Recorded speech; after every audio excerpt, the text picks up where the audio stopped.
KGF తో Yash pan India star గా మారిపోయాడు. అలాంటి సక్సెస్ తర్వాత ఏ సినిమా చేసినా కంపారిజన్ పక్కాగా ఉంటుంది.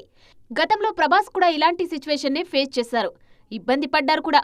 అందుకే టాక్సిక్ ముందు ఆయన తీసుకున్న బ్రేక్ కూడా ప్లాన్డ్ మూవ్ అన్న టాక్ వినిపిస్తుంది. అదే పరిస్థితి కాంతారా తర్వాత రిషబ్ శెట్టికి కూడా ఎదురైంది. కాంతారా చాప్టర్ 1 తర్వాత ఏ సినిమా స్టార్ట్ చేయాలన్న విషయంలో డైలమాలో పడ్డ రిషబ్ ఫైనల్ గా జై హనుమాన్ తో మళ్లీ కొత్త జర్నీ స్టార్ట్ చేశారు. పుష్ప 2 తర్వాత అల్లు అర్జున్ తన లైనప్ మార్చేశారు. ముందు త్రివిక్రమ్ తో సినిమా అనౌన్స్ చేసినా అది పక్కన పెట్టి అట్లీ కెప్టెన్సీలో రాక మూవీని పట్టాలెక్కించారు. అంతేకాదు ఆ సినిమా కోసం మరోసారి లాంగ్ వర్కింగ్ డేస్ ను ఫిక్స్ చేశారు. ట్రిపుల్ ఆర్ తర్వాత చరణ్, తారక్ ఇద్దరు ఇలాంటి సిచ్యువేషన్ నే ఫేస్ చేశారు. అంత బిగ్ హిట్ తర్వాత చరణ్ చేసిన సినిమా ఆడియన్స్ ఎక్స్పెక్టేషన్స్ ను రీచ్ అవ్వలేకపోయింది. తారక్ సినిమాకు హిట్ టాక్ వచ్చినా ఫ్యాన్స్ ఫుల్ హ్యాపీగా అయితే ఫీల్ అవ్వలేదు. ఇప్పుడు అదే ప్రెజర్ మహేష్ బాబు మీద కనిపిస్తోంది. వారణాసి ప్రాజెక్టు తర్వాత ఆయన తీసుకునే నిర్ణయం కీలకం కానుంది.